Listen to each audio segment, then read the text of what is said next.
Você aí. Você, maconheiro. O Natal passou e você não morreu. Você mesmo. Você tá aí, vivão, fumando maconha numa cachoeira, ouvindo Mano Tchau.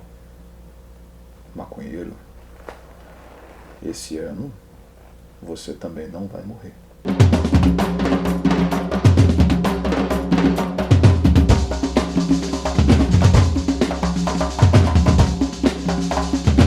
Livro de hoje, Os Supridores, José Faleiro. José Faleiro tinha publicado um livro anteriormente chamado Vila Sapo.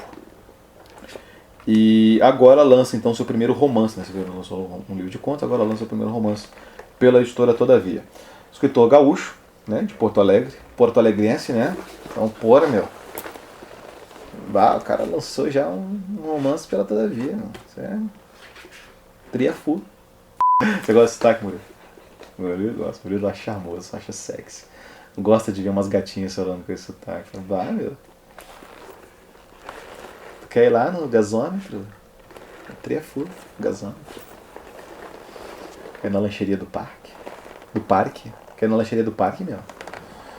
Então, tá aí, ó. José Faleiro publicou um livro muito divertido. Assim, devorável, assim, cara, eu li esse livro em 2 dias. Eu li em 2 dias com uma semana de espaço entre um dia e outro, mas eu, parei para ler esse livro durante 2 dias apenas, e li ele inteiro. Esse livro aqui, vamos lá, é a história de 2 supridores. Supridores são os famosos repositores do mercado, os caras que ficam enchendo prateleira de mercado, trabalhando lá, suando, descarregando caminhão, aquela coisa toda. Barará, barará, barará. E os 2 moram em lugares muito pobres da periferia de Porto Alegre, e eles têm um dia uma ideia de começar a vender maconha para ajudar a complementar a renda, né? Não assim complementar a renda do mercado, mas assim para realmente mudar de vida, né? Para parar de ser explorado pelo patrão. Então são 2 caras, o Pedro e o Marx, a princípio, né? E o Pedro, ele é o cara mais safo ali do negócio. O Pedro, ele é um cara que leu bastante coisa e entende como o marxismo funciona. E aí ele explica pro Marx, pro camarada dele, né? Que não é o Karl Marx, é um cara chamado Marques. E o Marx, ele é um cara que não entende muito bem do negócio, mas o Pedro explica de uma maneira muito didática. Ele fala assim, cara, vamos fazer e ele explica, né, o marxismo com a linguagem dele, e propõe fazer uma espécie de cooperativa da maconha, assim, ou seja, todo mundo recebe partes iguais na venda da droga. E vende a um preço honesto e ninguém passa em cima de ninguém. E a história, assim, o mote da história é basicamente esse, tá? Mas assim, só isso não basta para definir esse livro. Coisas importantes que a gente precisa entender sobre esse livro. A primeira coisa, eu acho que é a linguagem que ele escolhe. E ele escolhe 2 linguagens muito distintas para tratar o livro. A narração em terceira pessoa usa uma linguagem, um registro muito literário, mas quando eu digo literário, eu não sei se eu estou dizendo assim com uma chave assim completamente positiva, porque me parece, e aqui eu já não sei se é uma inocência de escritor estreante ou se é justamente um pastiche de uma literatura colocada assim à prova em seu registro mais pomposo, um pouco mais empolado, assim. Eu tendo a achar que é o segundo motivo, tá? Porque o outro registro que ele escolhe, que é a linguagem oral dos personagens, é um registro mais baixo, é uma coisa mais res do chão, mais gíria, mais vício de linguagem, tudo, né? E o fato dele dominar bem essas coisas, embora a linguagem em terceira pessoa ele domine dessa maneira meio pitoresca, assim, eu acho que serve para contrapor aquilo que ele considera o material literário, né, quer dizer, uma certa crítica àquilo que considera-se o campo literário do Brasil, né, e aquilo que existe na vida real, né, de fato, a vida como ela é.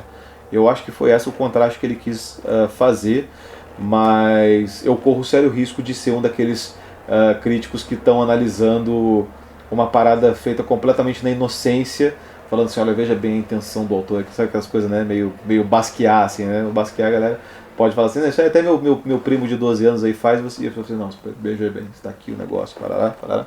Não estou dizendo que Basquiat é inocente, tá? Não estou dizendo isso. Mas estou dizendo que alguém que fizesse alguma coisa nesse sentido poderia ser analisado com o mesmo rigor crítico e incorrendo aí numa certa inocência do próprio crítico, né? Mas eu acho que não é esse o caso. Mas alguns indícios também me apontam que talvez possa ser porque, por exemplo, Os Supridores ele foi escrito antes do livro de contos dele. Então é um livro que já estava pronto antes dele publicar pela primeira vez. Então talvez exista mesmo um certo maneirismo de um primeiro leitor que resolve escrever suas palavras, mas sei lá, né? É um caso para vocês pensarem aí depois vocês leem e tirem vocês suas próprias conclusões. Eu acho que é o segundo caso, eu acho que ele está fazendo um contraste aí entre um registro empoladíssimo e caricato com uma linguagem oral muito real e muito cotidiana, tá? Esse livro, assim, ele aponta e ele denuncia, né? Bora, não dá nem para dizer que seja um livro exatamente de denúncia, porque acima de tudo ele é um livro é uma história que precisa ser contada. Mas ele tem um tom de denúncia no sentido de que ele denuncia pelo viés marxista, né, que eu acho que é um viés que o próprio autor tem, ou se não tem, emula muito bem, algumas questões de exploração trabalhista e que precisam ser contadas e principalmente precisam ser explicadas a quem está sendo explorado. E nesse sentido eu acho esse livro perigosíssimo, cara, porque esse livro explica de uma maneira muito didática o Capital, por exemplo, tipo, algumas partes do Capital, né? Então ele explica, por exemplo, o conceito de mais-valia está explicado aqui tintim por tintim, né? De uma maneira muito fácil, né?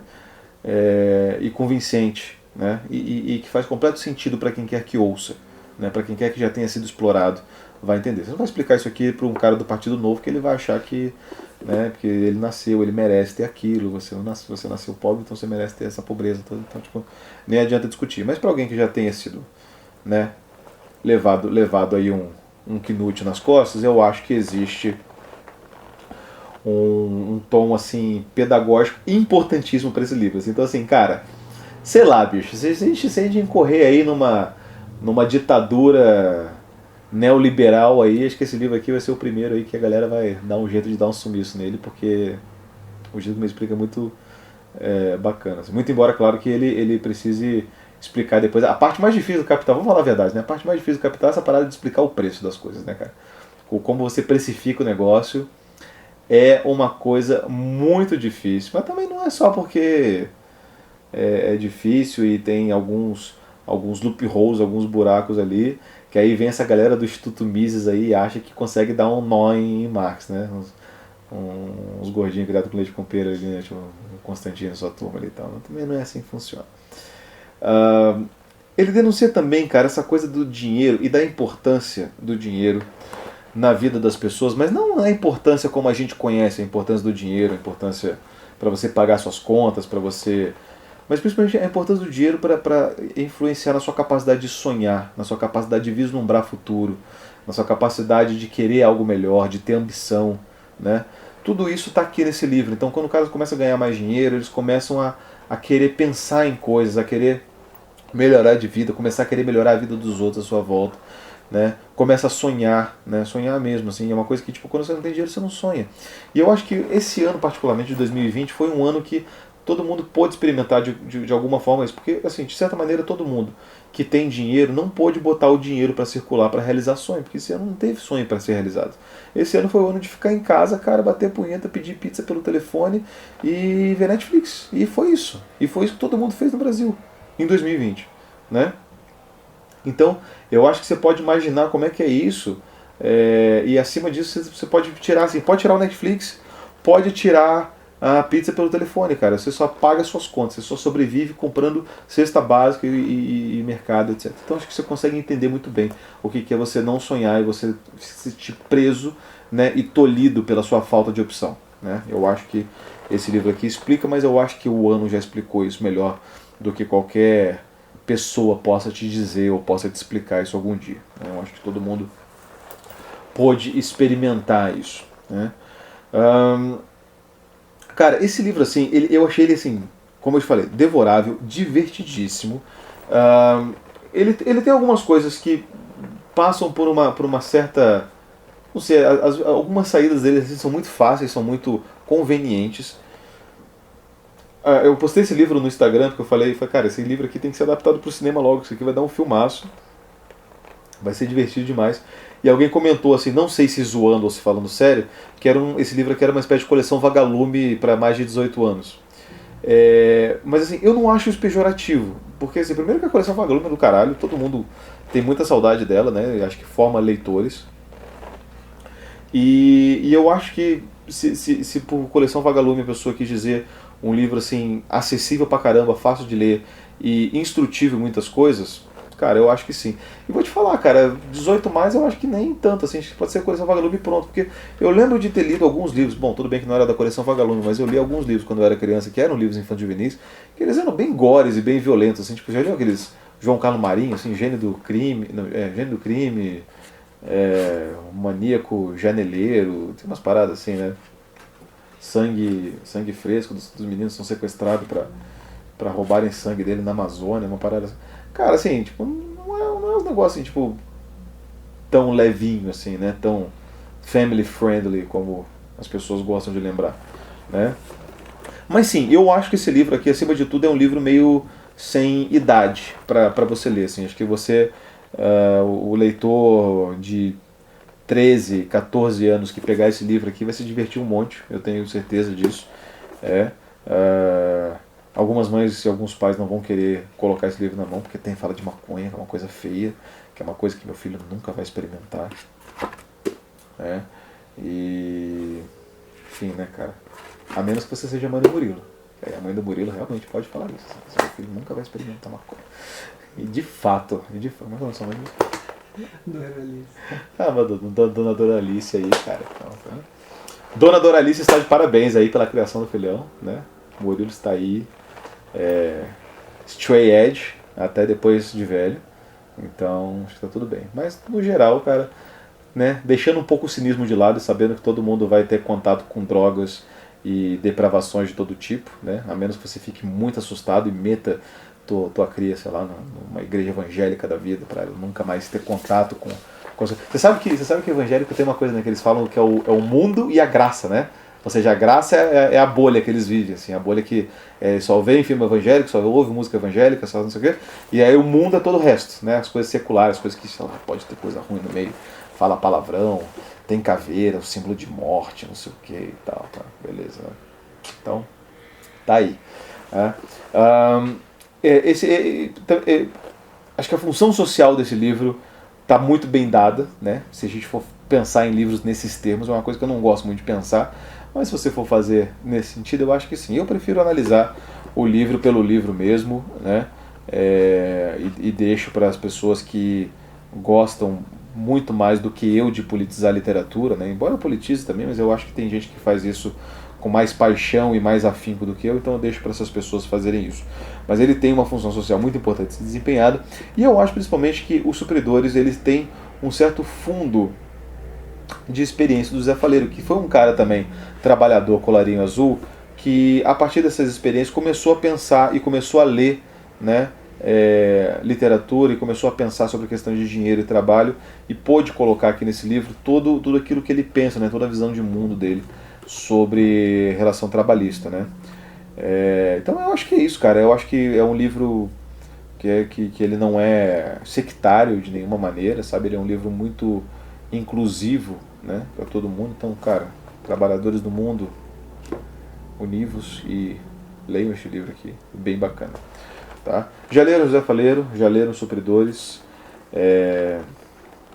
já cumprimentaram os supridores do mercado. Cara, tem um supridor no mercado aqui que eu gosto pra caramba dele, assim, é um maluco congolês, cara. Eu converso pra caramba, o nome dele é Abdul. Ele nunca tá de mau humor, cara. Nunca. Ele é um cara que ele tá sempre fazendo graça com todo mundo, assim, no mercado aqui do lado de casa. Ele é um cara, assim, que, tipo, eu não sei como ele consegue, cara. Mas ele é um cara muito 10, assim, né? Então, Abdul, se você estiver vendo esse vídeo, cara, aí, meu irmão, tamo junto, né? Então é isso aí, cara. Se inscreva no canal, dá um joia. deixa aquele like aí, cara, colabora com a gente lá no Catarse, beleza? Vamos falar aí sobre trabalho, literatura, tráfico de drogas e etc. Beleza? Um abraço aí. Tchau.